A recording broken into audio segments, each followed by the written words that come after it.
Hi, welcome back to Leetcode. So in this video, I am going to discuss the second problem from today's weekly contest 500. That is sum of primes between numbers and its reverse. So what is the problem? Problem is that very simple, actually pretty straightforward. So you are given an integer n.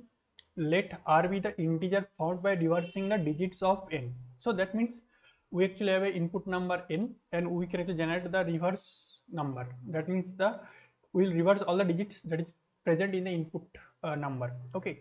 Now we have to return the sum of all prime numbers between minimum of n and r and maximum of n and r inclusive. Okay. So that means suppose we actually have a input number, suppose 100. Okay, and we will create another number that is reverse of that, so that means 001. Okay, now what they're trying to say that we have to return a answer is sum of all the prime numbers between these two numbers. Okay, that means from 001 to 100. So whatever the number is prime, that should be added into this answer, in our answer. Okay, so this is sum of that. So they're trying to say, suppose this is suppose you can see that the minimum value is 1 and maximum value is like left to right. They're trying to say minimum of this is n and this is r. So minimum of n and r, that is minimum of 100 comma 001. So that means 001, this is our minimum. And what is the maximum of n comma r? That is maximum of 100 and 001. So what is the maximum value out of these two? That is 100. So that means they are trying to say that minimum of this and maximum of these two numbers, we have to check whichever number is prime, that should be added into our answer. Got it? So that means first of all 1 to 100, this is our range, right?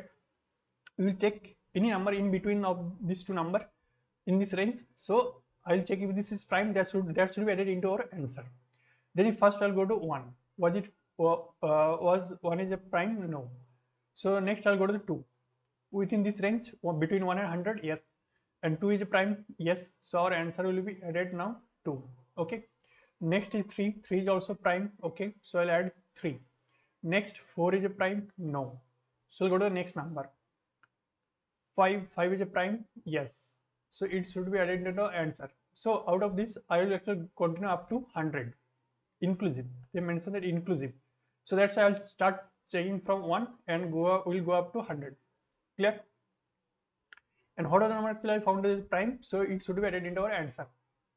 Now, how actually we can solve this? So that means, first of all, I actually have an input number. Alright, that is n. And I need a number, I need the reverse number, right?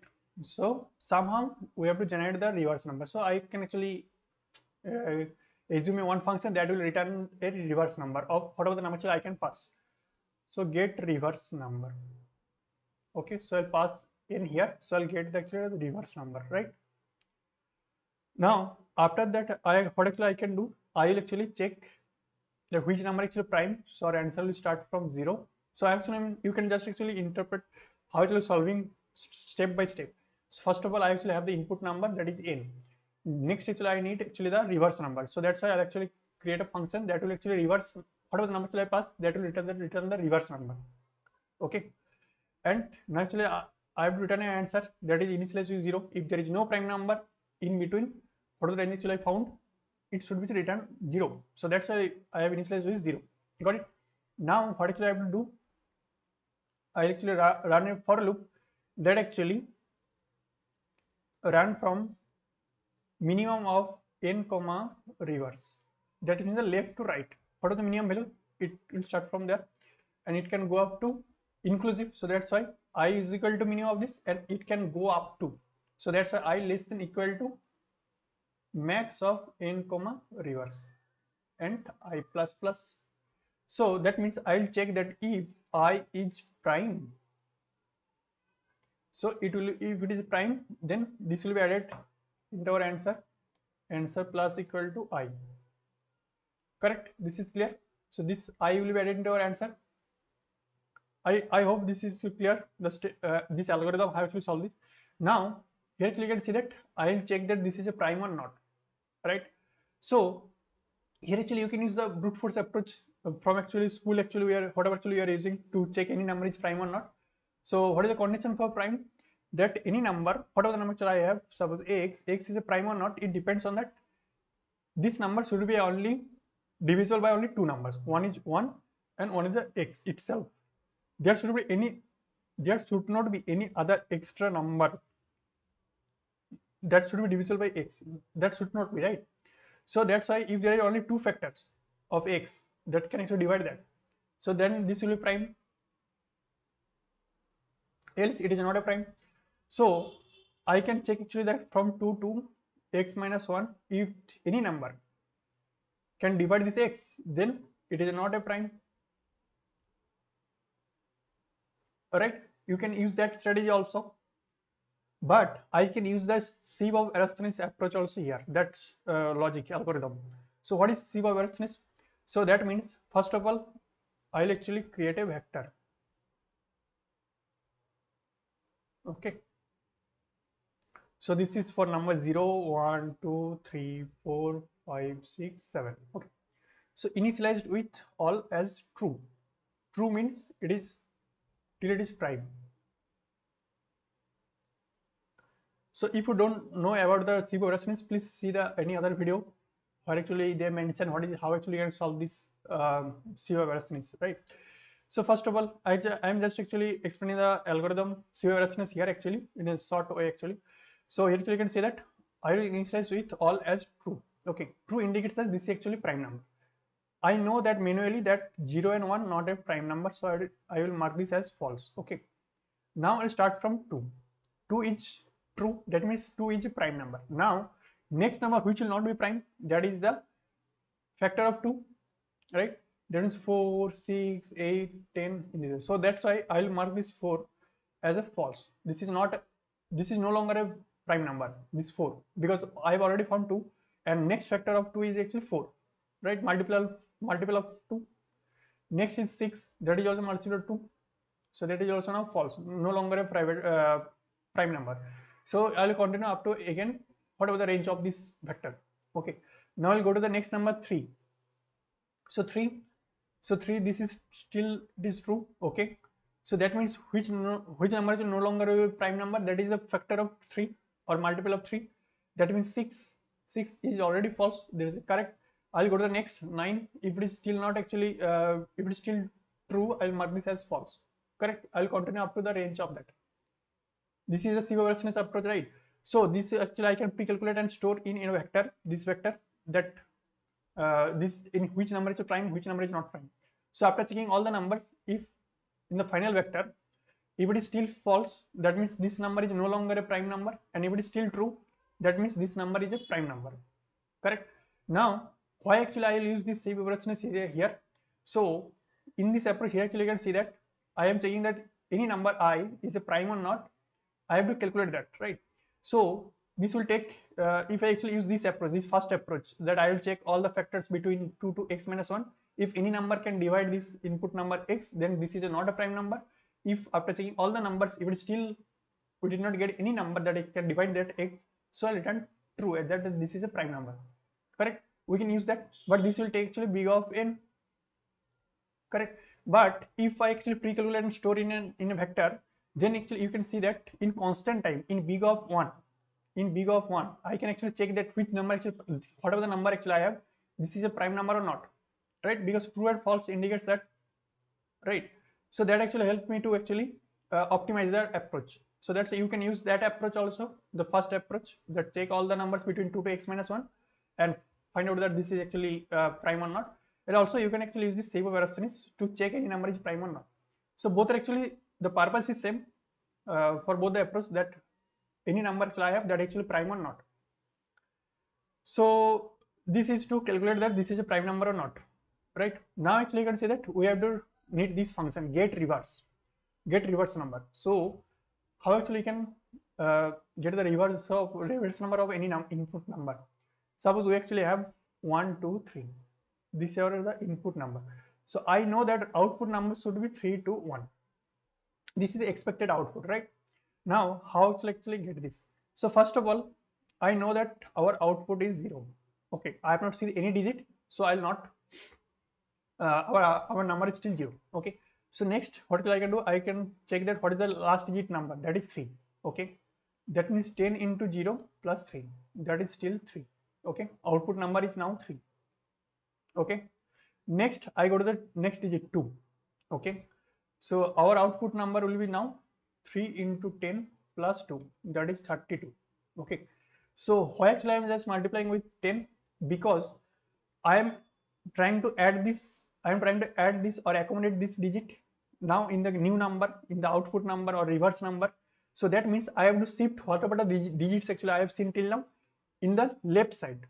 So how actually I can shift this? If I actually multiply with 10, that means all the digit will be shifted by one place by the left, right?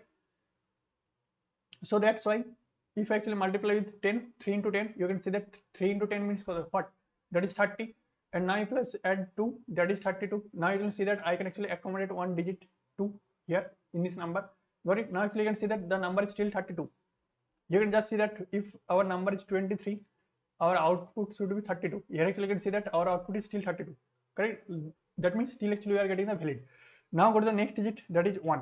Okay, and I want to add this digit into our number. I am just trying to iterate from right to left of the input number. So our output number will be now 32 into 10 plus current digit is 1. That means 320 plus 1, that is 321. Clear? Why actually 321? How actually get this? So I'll actually iterate the digits of the input number from right to left.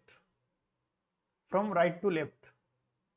And whatever the number I have generated till now, reverse number, it should be actually shift by 1 because I am trying to add a new digit, trying to accommodate a new digit in this number, output number. So that's why I have to multiply with 10 to accommodate to create a new place to actually create to add this new digit. Got it? So this is a simple algorithm to actually generate any reverse number. Got it? 321, and this function will return that. So I hope this is clear that how actually solve this. First of all, I actually generate the reverse number and our answer will be 0, and actually iterated from minimum of the input number and the reverse number, and I'll go up to the maximum of input number and reverse numbers, and I plus plus, because I have to consecutively I have to check that I should not skip any number, right? And I'll check that what are the number I have, is it a prime or not. If it is prime, it should be added to our answer, and ultimately after checking all of the after checking the range, all the numbers between this range, and return the answer. Right, I hope this is clear. Now go to the code.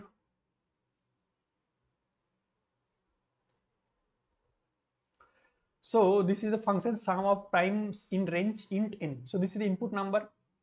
First of all, I have to pre-calculate. Here actually I have used the Sieve Eratosthenes approach. So that's why I have pre-calculated and stored here that which number actually prime and which number is not prime.